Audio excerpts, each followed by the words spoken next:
안녕하세요. 사연에 빠지다의 DJ 민영입니다.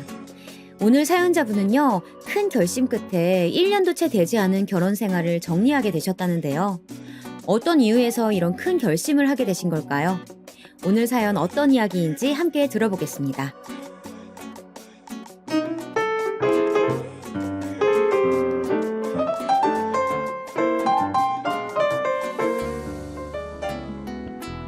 안녕하세요. 결혼한 지 이제 1년 차 된 새댁입니다. 남들은 한참 좋을 시기라며 신혼을 즐기라고 말하지만 저는 지금 이혼을 진행 중에 있습니다. 다들 결혼한 지 1년도 안 되어 이혼을 한다고 하면 조금만 더 살아보고 결정해도 늦지 않냐며 말리곤 하는데요. 제가 겪은 일들을 들려주면 언제 그랬냐는 듯 이혼을 잘 생각했다고 하루빨리 그 집에서 나오라고 합니다. 여러분들은 저와 같은 일들을 겪지 않기를 바라며 제게 무슨 일들이 있었는지 제 얘기를 들려주려 합니다. 우선 저와 남편은 3년 전 현재 제 직장에서 만나게 되었어요. 누구나 알만한 대기업에서 첫 직장을 시작해 6년 정도 길게 일하다가 아무래도 오래된 기업이라 위계질서가 심하게 잡혀 있었고 결정적으로 윗선에서 제가 낸 기획서를 부당하게 가로채는 바람에 제가 며칠 밤을 새서 만든 기획서의 기획자가 제가 아닌 윗상사로 찍혀 올라갔었답니다. 6년간 어떠한 일들이 있어도 어렵사리 취직한 곳이기에 참고 버티자는 생각으로 지냈지만 이건 정말 아니다 싶었고 결국 전 항상 품에 지니고 다니던 사표를 내게 되었어요. 이후 지금 다니는 두 번째 직장으로 이직을 했습니다. 첫 직장에 비하면 비교 자체가 되지 않는 한참 모자란 기업이었고 주변에선 이 기업으로의 이직을 다들 말려댔지만 발전 가능성이 보이는 벤처기업이었고 신생 기업이라 봐도 무관할 정도로 규모가 작았기에 직접 체계를 잡아가고 기업과 함께 잘한다는 마음가짐을 가질 수 있을 거라 생각해 두 번째 직장이자 현 직장에 들어갔어요. 하지만 규모가 작았기에 겪는 어려움이 더 많았죠. 제대로 된 인원이 구성되지 않아 혼자서 4-5명분의 업무를 도맡아 해야 했어요. 몇 날 며칠 동안은 하루도 빠짐없이 야근해 심할 땐 주말에도 출근을 하여 업무를 봐야 했죠. 그렇게 회사는 점점 정착해 나갔고 제가 대표는 아니었지만 점점 커가는 모습을 보면서 이 회사에 나름 애착이 생기더라고요. 눈에 보여지는 성과에 대표님도 누구보다 저를 믿고 맡기셨고 젊은 나이였지만 팀을 구성하고 관리하는 팀장 직급까지 올라갈 수 있었어요. 이후 인원 보강이 있었고 그렇게 저희 팀에도 신입사원들을 채용하게 되었어요. 총 2명의 인원을 뽑는 면접을 보았고 거기서 제 남편을 처음 보았죠. 그렇게 저와 남편은 팀장과 신입사원으로 만났어요. 숫기 없는 어리버리한 신입사원의 모습을 여과 없이 보여주던 남편은 처음엔 답답한 것 같으면서도 오히려 솔직하고 순수하게 보였고 그게 제겐 플러스 요인으로 작용했어요. 제 성격이 워낙 융통성도 없었고 옳고 그름은 확실한 사람이었기에 잘못된 부분은 크게 꾸짖고 더 이상 똑같은 실수를 반복하지 않게 업무하는 게 제 방식이었어요. 회사 내에서도 그런 제 모습을 보고 제 성격이 너무 세다며 저를 조금씩 기피하더라고요. 하루는 팀 내 회의를 소집하고 시간이 조금 흐른 뒤 회의실로 들어가려는데 팀원들끼리 얘기 나누는 걸 들을 수 있었죠. 야, 우리 팀장 너무 무섭지 않아? 저렇게 모든 사람한테 차갑게 구니까 아무도 주변에 가기를 두려워하지. 맞아. 아마 회사에서 대표님 말고 좋아하는 사람 없을걸? 저래도 일은 잘하니까. 일을 잘하면 뭐하냐? 앞뒤 꽉 막혀선 보고서 쓸 때도 양식의 틀에서 조금이라도 벗어나면 바로 다시 고치라고 하잖아. 맞아. 그뿐만이 아니잖아. 10분만 지각해도 난리치고 담배 피고 오려고 자리 조금만 비우면 너무 자리 많이 비우지 말라고 잔소리 겁나 하잖아. 헐, 담배 피는 걸로도 뭐라고 하는 거야? 나는 저번에 병원 갔다가 출근하겠다니까 너무 아픈 거 아니면 출근해서 얼굴 도장 찍고 조퇴를 하던 병원을 가던 하래. 완전 꼰대라니까. 우리랑 나이 차이도 별로 안 나지 않아? 직원들이 저를 무서워하고 피하는 것은 알고 있었지만 팀원들까지도 이렇게 뒷담화를 할 줄은 몰랐는데 이렇게 바로 옆에서 들으니 마음이 꽤 안 좋더라고요. 그렇게 전 손잡이를 잡고 있는 손을 멈춘 채 가만히 있었어요. 그런데 그런 직원들과는 다르게 저를 옹호하며 제 길을 집중시킨 사람이 있었어요. 보고서 양식은 맞춰 쓰는 게 맞지 않나? 그리고 혜미 씨, 그때 전날 과음해서 술병 난 거였다면서. 전날 멀쩡하던 사람이 갑자기 출근 시간도 지나서 아프다고 병원 갔다가 출근한다고 하니까 팀장 입장에선 말이 나오지. 그리고 진아 너도 담배를 너무 많이 피우러 가는 건 맞잖아. 그렇게 자리 많이 비워봤자 손해보는 건 너일걸? 난 팀장님이 다 우리 생각해서 하는 쓴소리라고 여기는데 다들 자리에 없다고 말들이 너무 심한 거 아니야? 그리고 팀장님이 우리 회사 사람 중에서 제일 먼저 출근하잖아. 퇴근도 제일 늦게 하고. 누구보다 이 회사에 가장 애사심 있고 그 자리까지 올라갔는데도 무슨 일 터지면 본인이 나서서 수습하려고 하잖아. 그래도 우리 팀 팀장님인데 다른 팀에서 욕해도 우리가 감싸줘야지 이렇게 우리가 욕을 하면 어떡해? 저를 욕하던 사람 한 명 한 명씩 찝으면서 비판하고 저를 옹호해주던 사람은 바로 남편이었어요. 사실 남편이 입사하고 얼마 안 되었을 때 남편이 잦은 실수들을 하여 남편에게 싫은 소리만 내뱉었지 칭찬 한마디 한 적이 없는데 당연히 저렇게 말을 해주리라 생각은 못했고 뜻밖의 칭찬 섞인 옹호에 괜히 고맙더라고요. 이어 저는 괜스레 헛기침을 해대며 회의실 문을 열었어요. 몇몇 직원들은 제가 들어오자 당황해하는 듯 보였으나 남편만은 저를 바라보며 희죽 웃더라고요.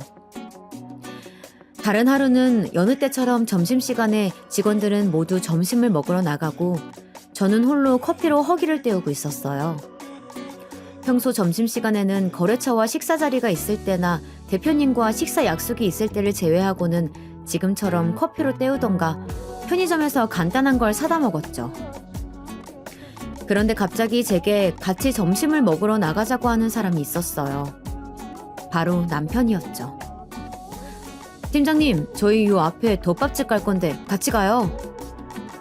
그런데 주변 팀원들은 하나같이 제 눈치를 보며 남편을 말리는 듯 보였고 그런 모습을 보았는데도 굳이 따라가서 불편하게 밥을 먹고 싶지는 않았기에 할 일이 남았으니 맛있게 먹고 오라며 애써 웃어 보이며 거절하였어요.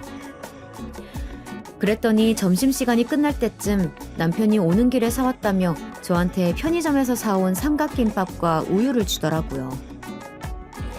저는 주위에 보는 눈들이 많았기에 고맙지만 괜찮다며 배고프면 탕비실에 있는 과자 먹으면 된다고 신경 써줘서 고맙다며 정중히 거절했어요. 머쓱하게 돌아가는 남편의 뒷모습에 제가 너무 거절했나 싶었지만 이후에도 남편은 눈에 띄게 저에게 다가왔어요.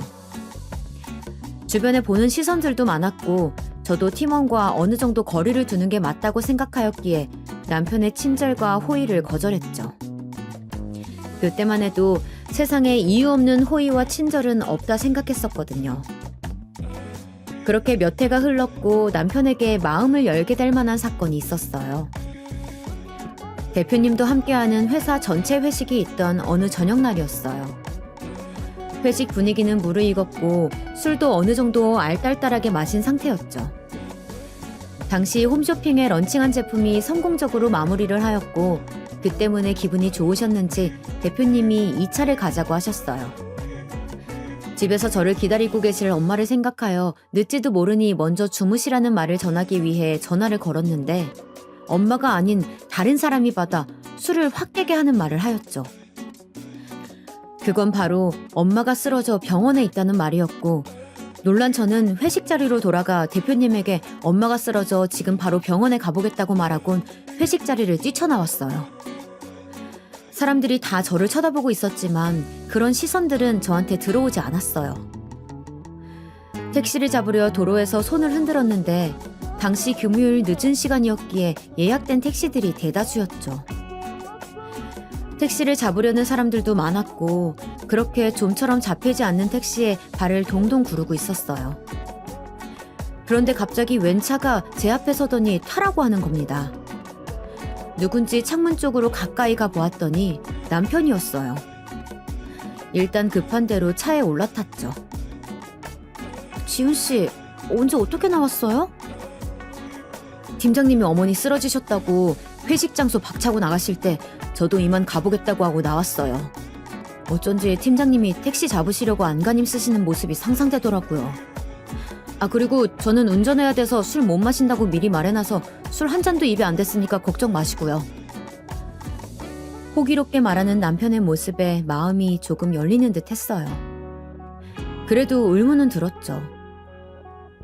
고마워요. 근데 왜 이렇게까지 나서서 저를 도와주는 거예요? 사실 저도 대학생 때 엄마가 갑자기 쓰러졌다는 연락을 받았었어요. 택시를 잡으려는데 학교와 집이 지역이 달랐었거든요. 겨우 잡은 택시를 타 주소를 대면 지역이 달라서 가기 어렵다고 승차 거부를 하시더라고요. 그때 전 엄마 걱정 때문에 한시가 급했는데 마음대로 따라주지 않아 속상하고 그 상황이 답답했는데요. 어쩐지 팀장님도 그러고 계실 것 같다는 생각에 도와주고 싶었어요. 남편의 진심 어린 말들에 괜히 미안해지더라고요. 제가 지금껏 너무 남편을 경계한 것이 아닌가 싶었어요. 남편이 베푸는 친절들을 의심하면서 말이에요. 저는 다시 한번 고맙다 말했고 그렇게 말을 나누는 사이 병원에 도착했죠.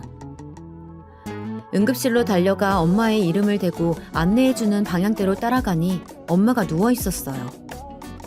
다행히 의식은 깨어있는 상태였고 제가 울먹이며 다가가자 멋쩍은 웃음을 지어 보이며 말하더라고요. 엄만 괜찮아, 딸. 너무 걱정 마. 근데 오늘 회식이라고 하지 않았어? 엄마가 쓰러졌다는데 그깟 회식이 대수야? 엄마는 왜 쓰러진 거래? 검사는 다 한 거야? 제 말이 끝나자 타이밍 좋게 의사가 오더니 저보고 보호자냐고 물었고 그렇다 하니 제 귀를 의심할 만한 말을 하였어요. 환자분은 지금 혈액암이 의심되는 상황이라 추가 검사를 해야 할 거예요. 그저 엄마가 암이라는 말만 제 머릿속을 맴돌았고 엄마의 걱정뿐이었죠. 사실 저는 아빠 없이 엄마 손에서만 자라왔어요. 저희 엄마는 미혼모였고 그런 저희 엄마는 열부모 부럽지 않게 홀로 저를 키워내셨죠. 아빠의 빈자리가 느껴지지 않게 엄마가 더 애쓰며 저를 키워주셨다는 걸 알기에 항상 엄마에게 고맙고 미안한 마음이었어요. 저는 또 추가 검사를 하러 들어가는 엄마의 뒷모습을 바라보며 참았던 눈물을 흘렸어요. 그런데 언제부터 있었던 건지 남편이 제게 티슈를 뽑아 건네주었고 저는 더욱 엉엉 울며 받은 티슈로 눈물을 닦았어요. 보호자 대기실에서 겨우 마음을 추스르고 있는데 이번에는 캔커피를 뽑아 건네주더라고요. 이 또한 고맙다며 받기는 하였는데 팀원 앞에서 엉엉 우는 모습을 보였다는 생각에 갑자기 얼굴이 뜨거워졌고 부끄러움이 몰려왔죠. 오늘 일은 다른 사람들한테는 말 안 해줬으면 좋겠는데 말 안 하니까 걱정 마세요.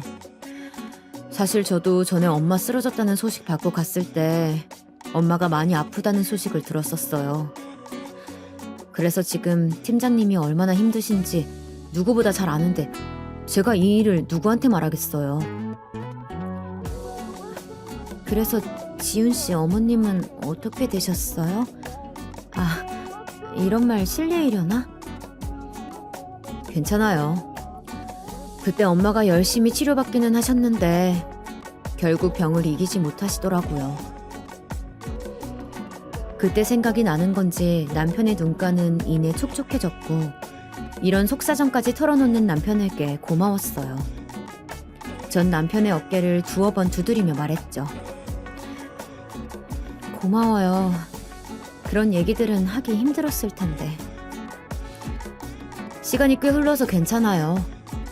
사실 전 팀장님이 겉은 차가워 보이지만 속은 누구보다 따뜻하다고 느꼈었거든요. 그래서 뭔가 팀장님한테는 이런 얘기도 쉽게 나오네요. 지금에서 생각해보니 그때 당시에 남편의 말들이 진심이었는지 의구심이 드네요. 이후에 친정엄마는 우려하던 혈액암 판정을 받았고 골수 검사까지 치렀어요. 그리고 그날을 계기로 남편과 저는 쌓여있는 벽이 허물어져 있었고 남들에 비해 꽤나 가깝게 지내고 있었죠. 그러다 어느 날 퇴근 후 엄마가 입원해 있는 병원으로 갔는데 일이 있다며 연차를 쓴 남편은 저희 엄마 옆 보호자용 간이 침대에서 엄마를 돌보고 있었어요. 지훈 씨, 오늘 일 있어서 연차까지 썼으면서 여긴 왜? 사실 오늘 저희 엄마 기일이라 아빠랑 같이 납골당 다녀오는 길에 생각나서 들렀어요. 혹시 불쾌하셨다면 죄송해요. 아니, 불쾌하기는 오히려 고맙지. 남편은 저보다 나이가 어렸기에 제가 어느 순간부터 말을 편히 놨어요. 그만큼 가까워졌다는 얘기였겠죠. 게다가 꼭 제 엄마를 본인 엄마 대하듯 지극정성으로 관호해주고 보필해 주었어요. 저희 엄마도 싹싹하게 자라는 모습의 남편을 마음에 들어하는 듯 보였죠. 그날 그렇게 챙겨주는 남편의 모습에 고맙다며 밥을 사겠다고 병원을 나와 식당으로 향하려 남편의 차에 올라탔어요. 그런데 남편이 사실 오늘 저에게 할 말이 있다면서 차 뒷자리에 숨겨놓은 꽃다발을 건네곤 고백을 하더라고요. 팀장님, 눈치채셨을지 모르겠는데 저 사실 예전부터 팀장님 좋아했어요. 이 꽃다발 아까 엄마 납골당에 꽂아둘 곳 사면서 같이 산 건데 빨간 장미가 꽃말이 좋더라고요. 오늘 이 꽃다발 팀장님한테 드리면서 꼭 고백하고 싶었어요. 오늘 엄마 기일이라 항상 이날만 되면 슬퍼졌는데 오늘을 계기로 마냥 슬픈 날보다는 우리가 연애를 시작한 날로 기억하고 싶은데 제 고백을 받아줄래요? 눈구렁이 마냥 자연스러운 남편의 고백이었지만 당시에 저는 꽤나 감동을 받았었어요. 심지어 울컥하더라고요. 거절할 수 없는 고백이었어요. 그렇게 저희는 연애를 시작하였고 8개월의 연애 끝에 결혼을 하였어요. 긴 연애 기간은 아니라 섣부르다는 생각은 들었지만 친정엄마께서 결혼을 닥달하셨기에 늦지 않게 날짜를 잡았었죠. 엄마는 이후로 계속되는 암투병에 점점 지쳐가는 듯 보였어요. 고통스럽다는 항암 치료와 골수 이식까지 받았는데 잘 낫고 있는 건지 싹 다 민 머리에 두피마저 말라가는 것처럼 보였어요. 그럴수록 제 가슴은 찢어져 나가는 것만 같았죠. 그때마다 남편이 옆에서 꽤 큰 위로가 되었었어요. 꼭 나으실 거라며 용기를 북돋아 주었죠. 그런 남편의 모습이 진심처럼 느껴졌고 그렇기에 저도 이 결혼을 결심한 거였어요. 서로 결혼을 결심 후 시댁에 정식으로 인사를 가 찾아뵈었는데 시아버지는 꽤나 유머러스하고 호탕하신 분이셨어요. 제가 조금이라도 불편한 기색을 보이면 장난스러운 농담도 던지며 저를 편하게 해주셨죠. 그런 살가운 모습이 보기 좋더라고요. 워낙 소심하고 낯가리는 제 성격과는 정반대로 느껴졌죠. 그리고 남편에게는 저보다 한 살이 많은 누나가 있었고 오래전 결혼하여 벌써 아이가 둘이나 있다고 하더라고요. 상견례 자리에서야 뒤늦게 보았는데 형님도 선한 눈매에 인상이 좋았어요. 아이들도 가정교육을 잘 받았는지 식당에서 말썽 부리지 않고 얌전한 모습을 보이더라고요.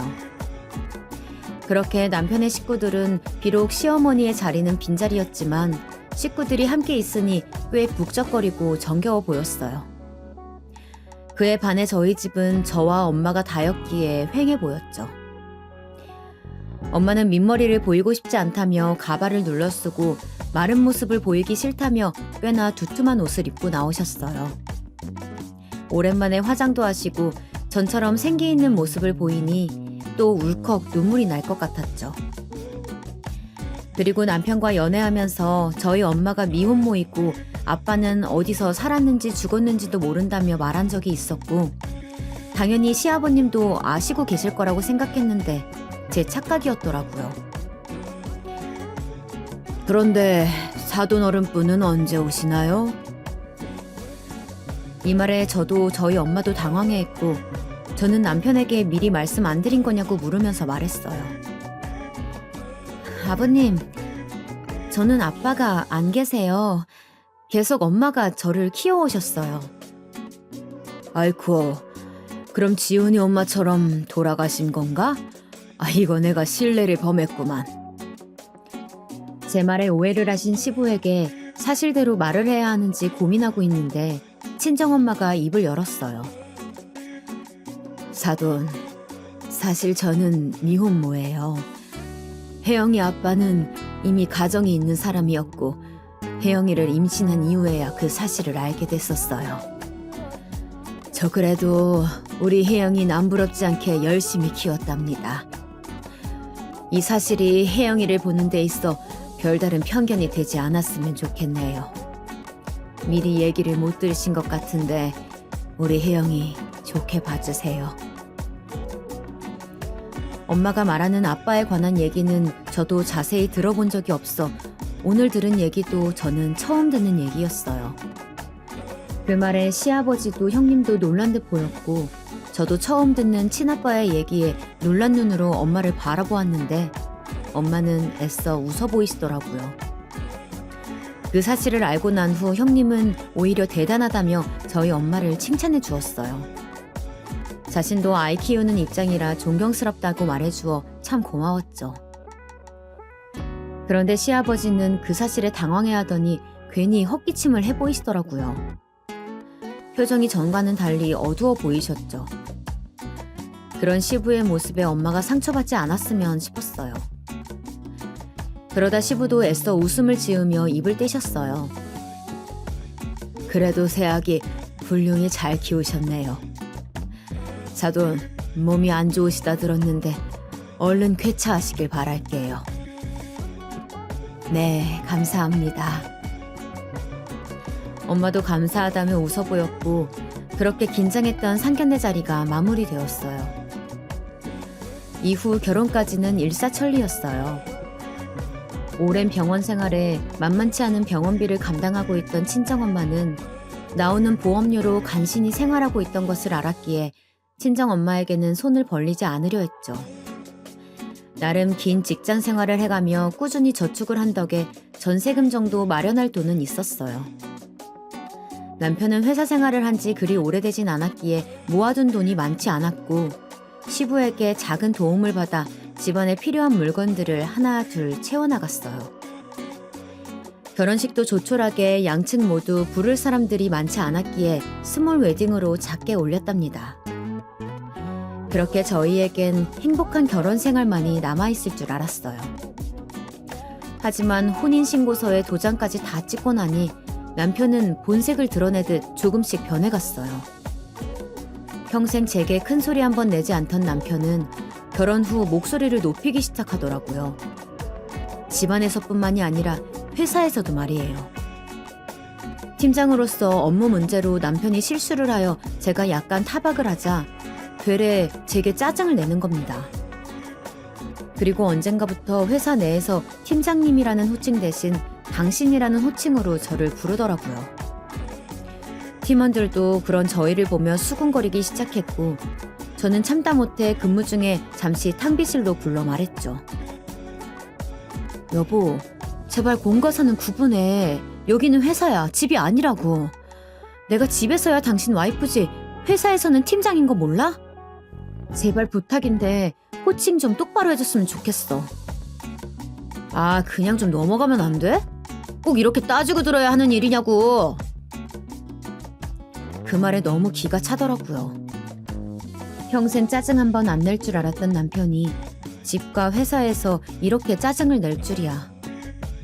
제가 당황해하는 모습을 보이자 그제서야 한숨을 푹 쉬며 말하더라고요. 알겠어. 호칭은 조심할게. 당신도 어찌됐건 내가 당신 남편이고 우리 결혼한 거 회사 사람들 다 아는데 내가 좀 실수했다고 타박 좀 하지 마. 다들 어떻게 생각하겠어. 내가 당신한테 꼼짝없이 잡혀 산다고 생각할 거 아니야. 저는 회사 일은 회사 일이라 생각하여 잘못한 부분을 지적한 것뿐인데 그게 그리 기분이 나빴나 봅니다. 저는 애써 알겠다 말하였고 우리는 자리로 돌아갔습니다. 그래도 남편이 결혼 후에도 변하지 않는 모습을 보이는 게 있었어요. 그건 바로 저희 엄마를 대하는 태도인데요.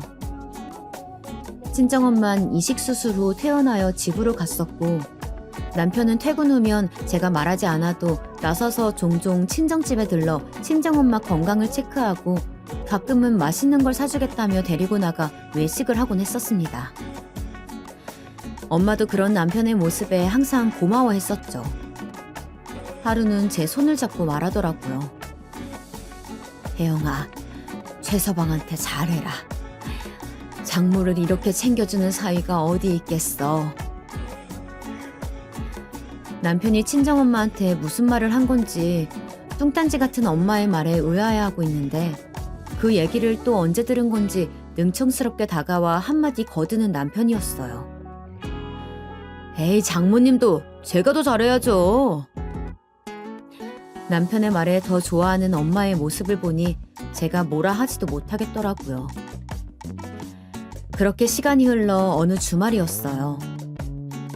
남편은 일이 있다 하여 홀로 마트에서 장을 보고 계산을 하려는데 항상 사용하던 생활비 체크카드가 잔액이 부족하다고 뜨는 겁니다.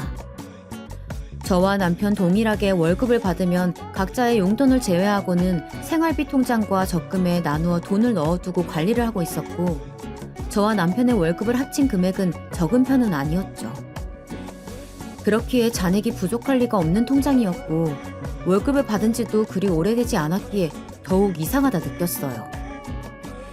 그러고 보니 그 당시 남편이 이런저런 약속이 있다며 집에 늦게 들어오곤 했었어요. 같은 회사에 다니니 퇴근하고 함께 집에 가곤 하는데, 타이밍이 들어맞게 당시에 종종 약속이 있다며 저 혼자 집에 가는 일이 많았었거든요. 그냥 그러려니 하고 넘어갔었는데, 이렇게 통장이 빈 걸 보니 무언가 연관이 있는 게 아닌가 싶더라고요. 일단 제 개인 신용카드로 결제를 하고 마트에서 나와 남편에게 전화를 걸었어요. 그런데 무얼 하길래 그리도 바쁜지 제 전화도 다 제끼더라고요. 홈뱅킹으로 생활비 통장을 연결하여 보았더니 잔액은 고작 몇천 원 뿐이었고, 중간중간 50만 원, 100만 원씩 출금한 기록이 있었어요. 출금한 날짜들을 보니 남편이 약속이 있다며 나갔다 들어온 날짜들이었고, 저는 체크카드를, 그리고 남편은 통장을 각각 들고 있었는데 아무래도 통장으로 ATM기 기기에서 현금을 인출한 듯 싶었죠. 저는 몇 번을 하여도 전화를 받지 않는 남편 때문에 그저 집으로 가 남편이 오기만을 하염없이 기다렸어요. 밤 12시가 다 돼서야 남편은 집에 왔고, 불 꺼진 집안에 식탁 등만 켜놓고 안 자고 식탁 의자에 앉아 기다리고 있는 모습을 보더니 깜짝 놀라 묻더라고요. 아, 깜짝이야. 당신 안 자고 있었어? 집에 불 꺼져 있길래 당연히 자고 있는 줄 알았는데. 전 분노에 차 당장이라도 소리 지르며 따져 묻고 싶었지만 늦은 시간대에 이웃들에게 피해를 줄까 애써 침착하게 말했어요. 전화는 왜 이렇게 안 받아? 내가 몇 통을 했는지 알아? 아, 미안해. 오랜만에 만난 친구들이랑 얘기 좀 하다 보니까 전화 오는지도 몰랐어. 거기가 워낙 시끄러운 술집이었는데 게다가 내가 진동으로 해놨었거든.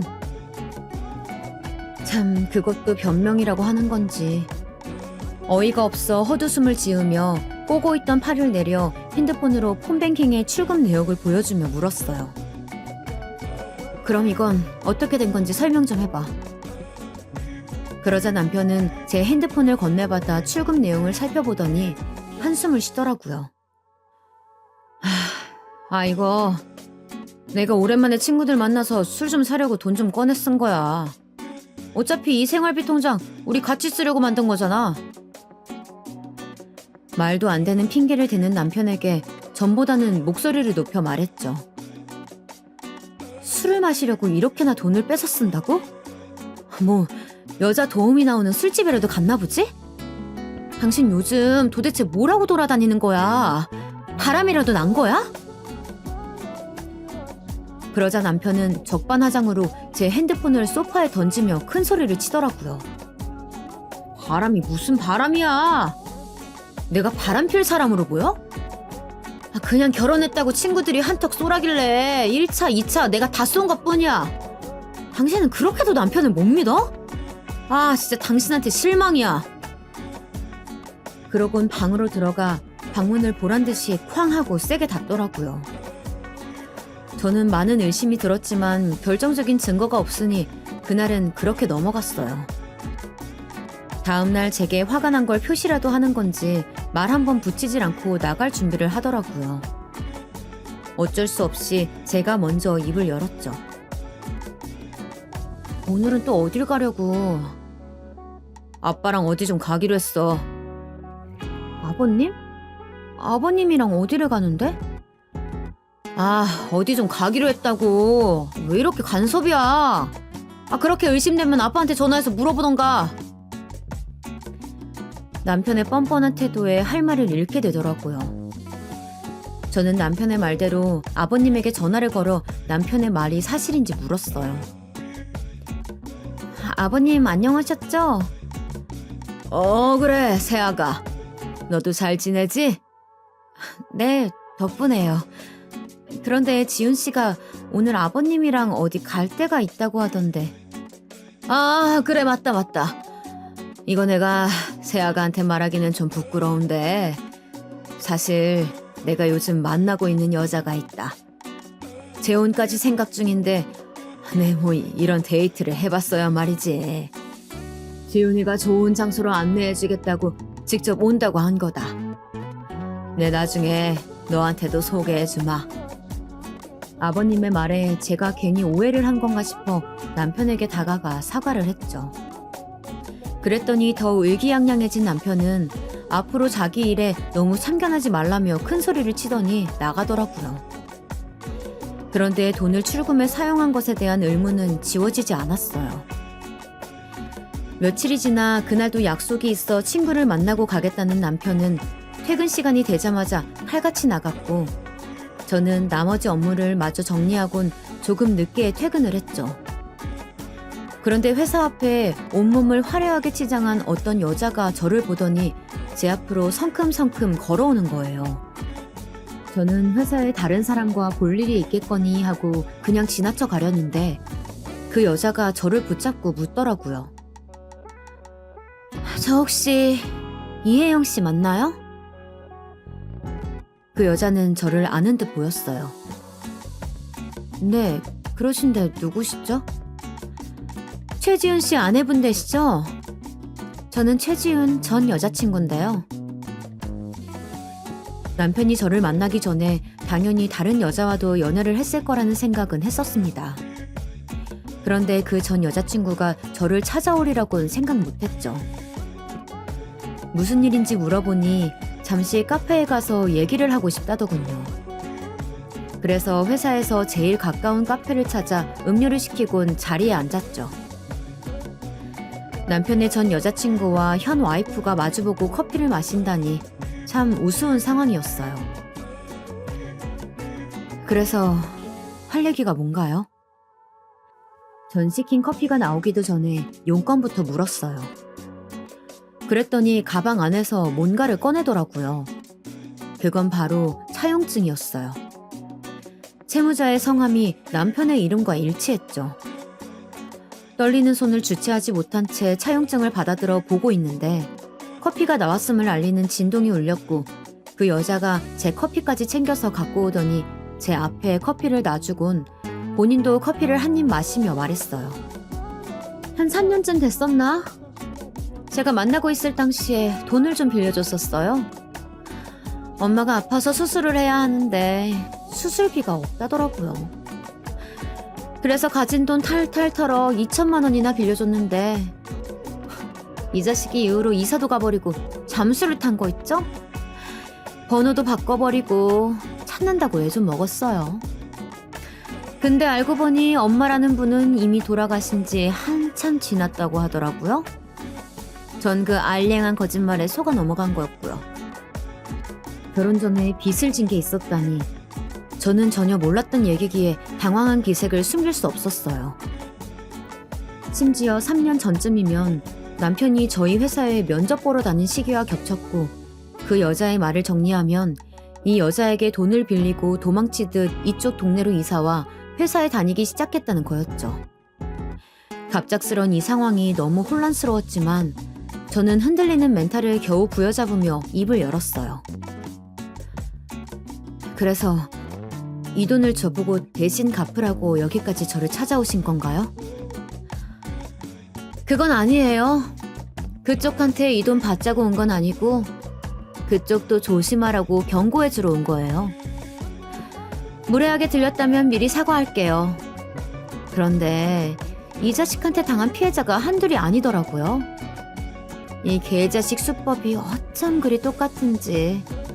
파면 팔수록 계속 뭔가가 나오는 게 사실 지금 당장이라도 고소하고 싶은데 이깟 차용증으로는 승소할 가능성이 적다네요. 양식에 어긋난다나 뭐라나. 이 차용증도 그놈이 먼저 써가지고 와서 꼭 갚겠다고 당당하게 요구하길래 진짜 그런가 보다 하고 빌려준 거지. 이렇게 잠수하고 결혼이나 할 줄 누가 알았겠어요? 피해자가 한둘이 아니라고요?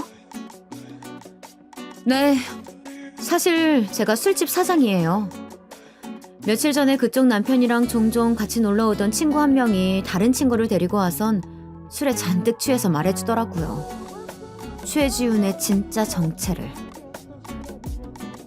진짜 정체요? 그게 뭔데요? 연상 킬러요. 꽤 능력 있어 보이는 연상에게만 작업을 걸곤 거머리 마냥 돈이며 마음이며 쏙쏙 빼간다고 하더라고요. 그나마 저는 나은 거라고 어떤 여잔 보증까지 써주는 바람에 신용 불량자가 됐다고 그 친구가 말해줬어요. 그런데 저는 어떻게 알고 찾아오신 거죠?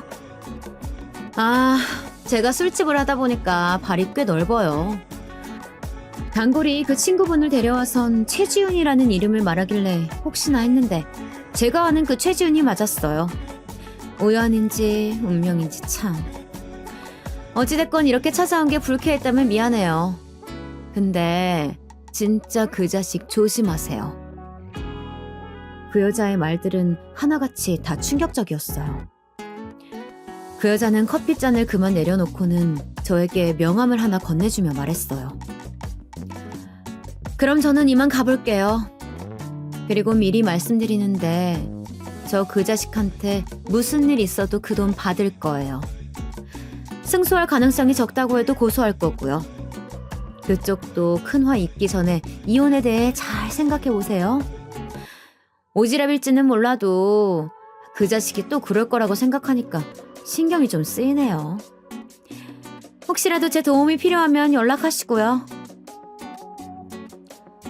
그렇게 그 여자는 카페를 떠났고 저는 그 자리에 남아 홀로 생각을 정리했어요. 그 여자의 말에 신빙성이 있고 증거도 차용증을 직접 보았지만 모르는 여자의 말을 쉽게 믿을 수는 없었기에 제 눈으로 직접 남편이 뭐하고 다니는지 지켜보자 싶었죠. 그로부터 이틀 뒤 그날도 약속이 있다며 퇴근 시간이 되자마자 나가는 남편의 뒤를 밟기 시작했어요. 남편이 차를 타고 가기에 뒤따라오는 택시를 급하게 잡아탔죠. 남편이 차를 세운 곳은 웬 유료 주차장이었어요. 저도 택시에서 내려 남편이 가는 길을 쫓았고 남편이 멈춰선 곳은 불법 게임장이었어요. 전 다물어지지 않는 입을 두 손으로 가렸어요. 지금껏 남편이 불법 도박을 하고 있었던 거였죠. 그리고 더 충격적이었던 것은 남편을 기다렸던 건지 그 불법 게임장 앞에서 담배를 피우던 시아버지였어요. 둘은 무어라 떠들더니 게임장 안으로 들어갔어요. 저는 그 안에 들어가 당장 남편과 시부에게 지금 못들 하는 짓이냐며 따져 묻고 싶었지만 그럴 만한 용기가 없었기에 집으로 발걸음을 옮겼어요. 그리고 안 좋은 일들은 한꺼번에 터진다더니 다음날 친정엄마가 또 쓰러졌다는 연락을 받았고 일하다 말고 곧장 병원으로 달려갔죠. 같이 따라가겠다는 남편을 나 혼자 다녀오겠다며 말리곤 홀로 병원에 갔어요.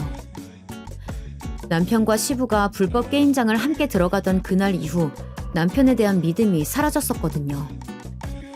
그래도 남편인데 바람을 피우는 것도 아니고 이해해주자 싶으면서도 이런 불법적인 행위를 하는 사람과 어떻게 한평생 함께 살 수 있나 싶더라고요.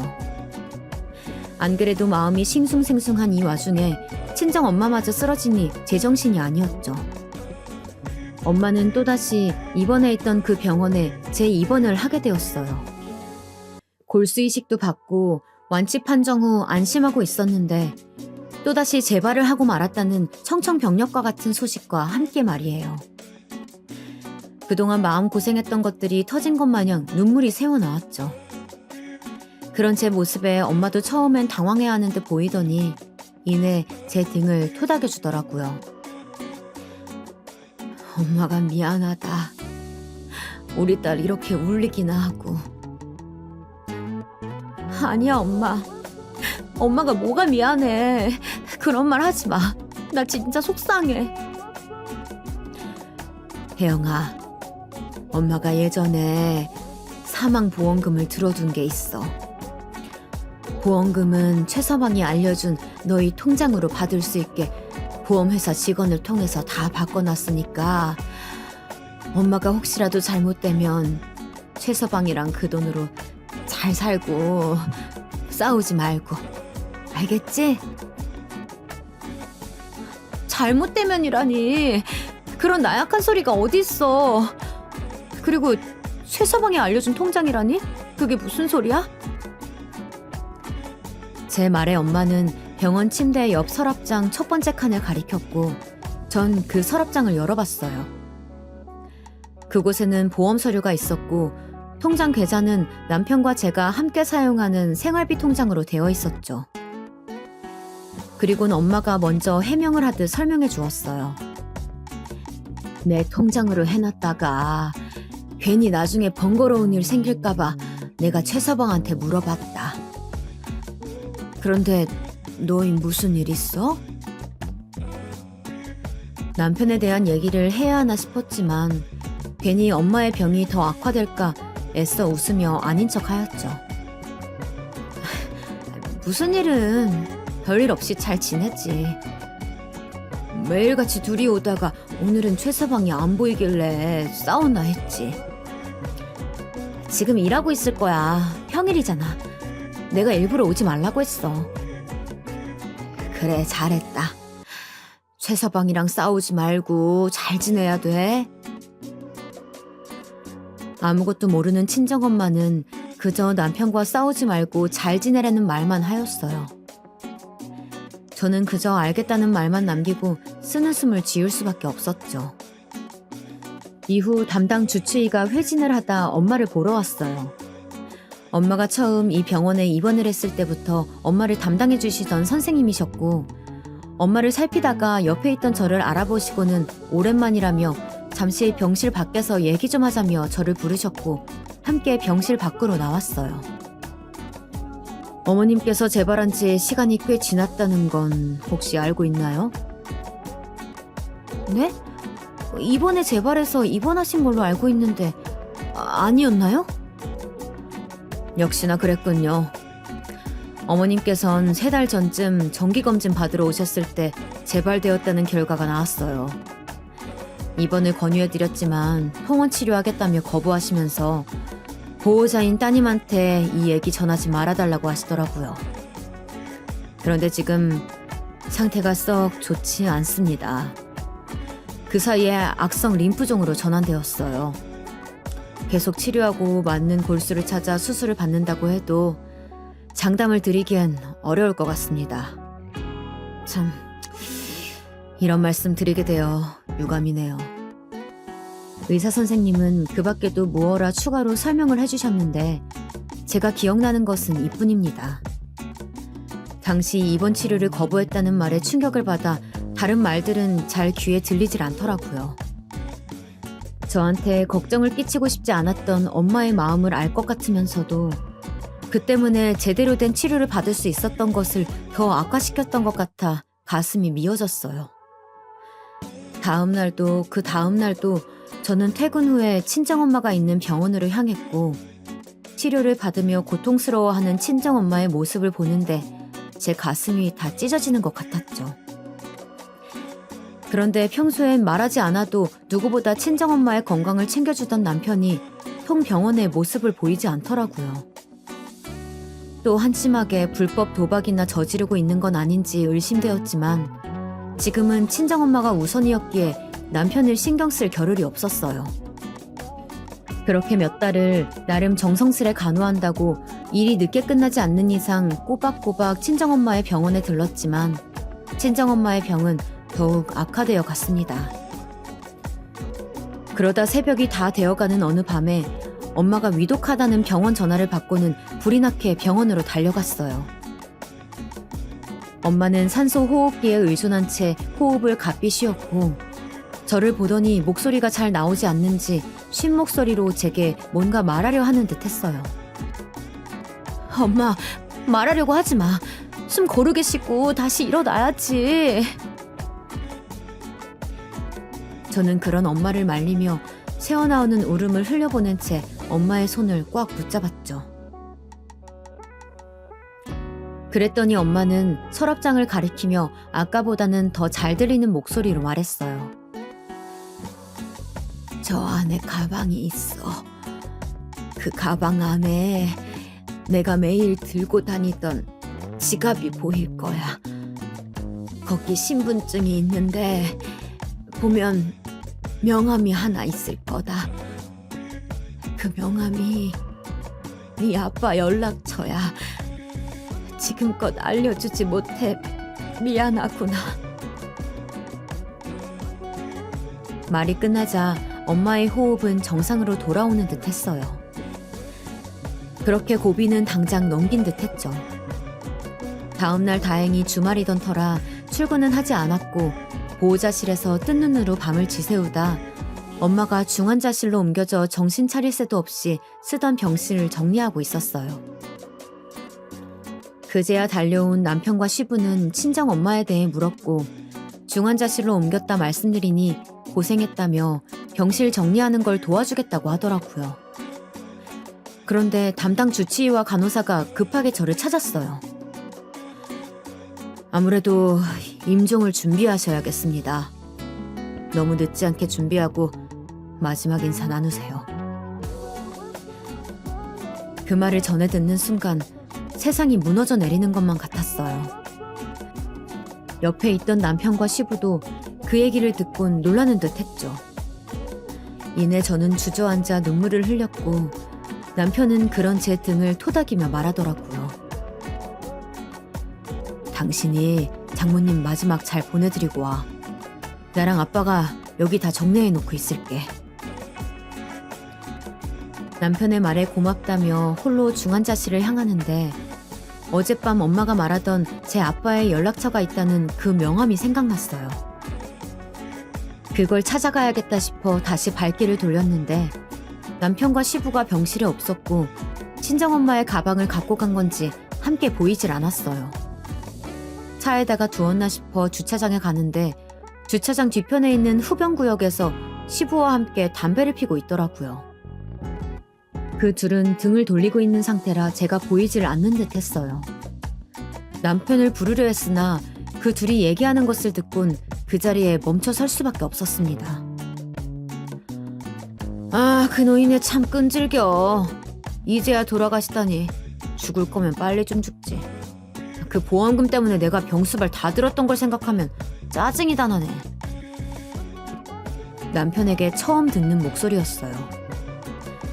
낮고 차가운 목소리로 다른 사람 마냥 말을 하는데 등골이 서늘하더라고요. 뒤이어 시부의 말에 전 주먹을 꽉 쥐고 이를 악물 수밖에 없었어요. 그래도 보험금 나오면 강원랜드나 가자. 가서 스트레스 풀고 실컷 판이나 벌려보자고. 그러면서 그 두 부자는 낄낄대며 웃었고 전 그제야 예전에 친정엄마의 보험 서류가 생각이 났어요. 그때 보험 계좌를 남편이 직접 통장을 들고 있던 생활비 계좌로 해놨던 게 말이에요. 전 다시 병원 안으로 들어와 화장실로 향했고 그 둘의 더러운 욕망의 실체에 연신 헛구역질을 뱉어냈어요. 이후 손을 씻으며 마음을 굳게 다잡으려 노력했죠.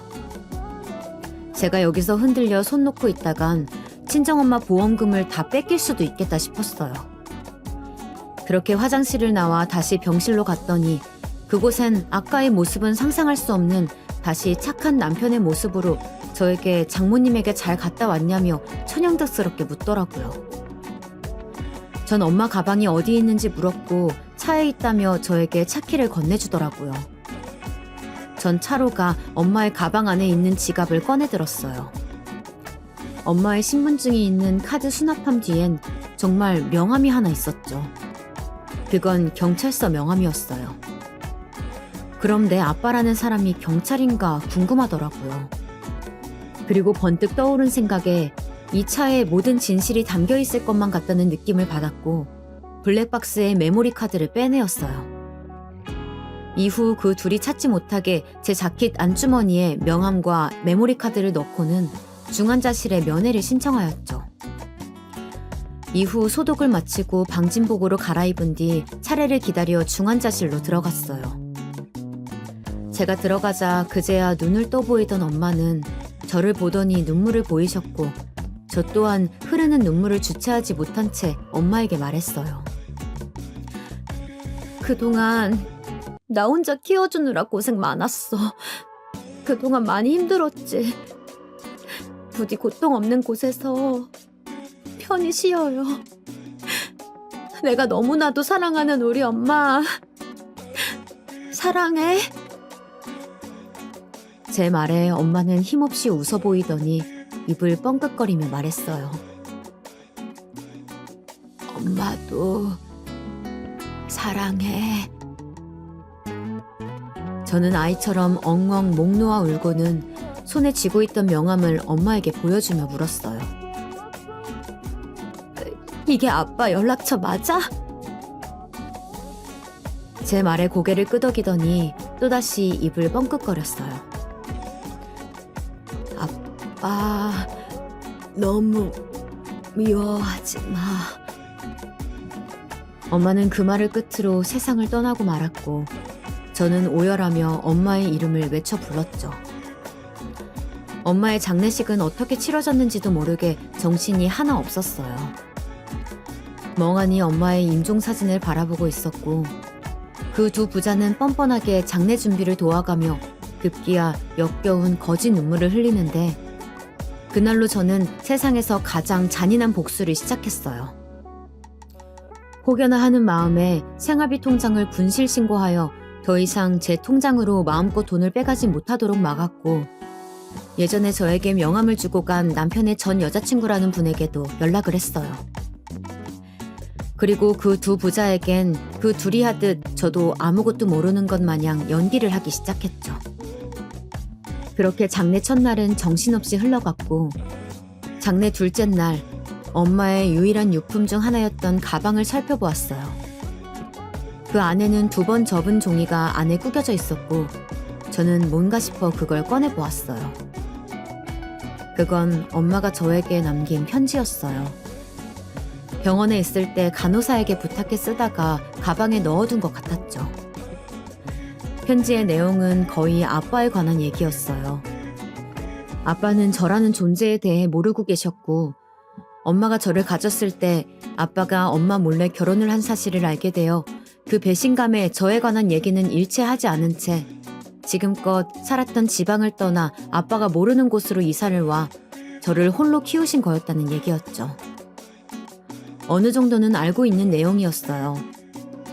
그런데 알고 보니 아빠라는 분의 부모님, 즉 제 할머니 할아버지가 가난했던 저희 엄마를 크게 반대하셨고 오래전부터 점 찍어둔 상대와 강제로 아빠를 정략 결혼하게 시켰다고 합니다. 엄마는 병이 재발된 것을 알고는 본인 살 날이 얼마 남지 않은 걸 느꼈고 그 전에 제 아빠를 찾아줘야겠다는 마음뿐이었다는 내용이 들어있었어요. 아빠라는 존재가 버젓이 살아있는데 자신의 죽음으로 인해 제가 고아로 남는 게 싫었다면서 말이에요. 그래서 전에 살던 지방으로 내려가 오래 알고 지냈던 친구들에게 연락해 수소문 끝에 제 아빠를 찾았고 저의 존재와 엄마의 현재 상황을 말하곤 제가 연락이 갈 때까지 기다리라고 했다며 꼭 늦지 않게 아빠에게 연락해보라는 내용이었어요. 마지막으로 아빠를 너무 늦게 찾아줘서 미안하다는 문구를 끝으로 편지는 끝이 났습니다. 그 편지를 보곤 얼마나 울었는지 몰라요. 한동안 너무 울어 더 이상 울음이 안 날 것 같았는데 신기하게도 편지가 다 축축히 젖을 정도로 눈물샘이 터져나왔죠. 이후 목소리를 가다듬고 긴장되는 손을 놀리며 명함에 적힌 연락처로 전화를 걸었어요. 3-4번의 연결음 끝에 중년 남성의 목소리가 들려왔죠. 여보세요? 저 이혜영이에요. 저 누군지 아시죠? 혜영이? 네가 혜영이니? 네. 저 사실 엄마가 돌아가셨어요. 왠지 알려드려야 할 것 같아서 전화드렸어요. 전 떨리는 목소리를 주체하지 못하고 엄마의 비고를 알려드렸어요. 결국 그리 되었구나. 내 곧 가마. 주소만 보내다오. 통화를 마치고 그 번호로 장례식장 이름과 주소를 보냈어요. 이후 몇 시간이 흘렀는지 저녁 시간대가 넘어서야 낯선 중년 남성이 들어왔고 전 그분이 제 아빠라는 걸 직감할 수 있었죠. 절을 하고 촉까지 꽂은 뒤 제 쪽으로 다가와선 통화 속 목소리 그대로 제게 말했어요. 너희 엄마한테 사진을 받아서 사진으로만 봤는데 실물이 훨씬 예쁘구나. 엄마를 참 많이 닮았어. 저는 옅은 웃음을 보이고 있는데 손님들 상대하며 수다나 떨고 있던 남편과 시부는 제 손님이 왔다는 걸 느꼈는지 제가 있는 쪽으로 오더니 누가 왔냐며 물었어요.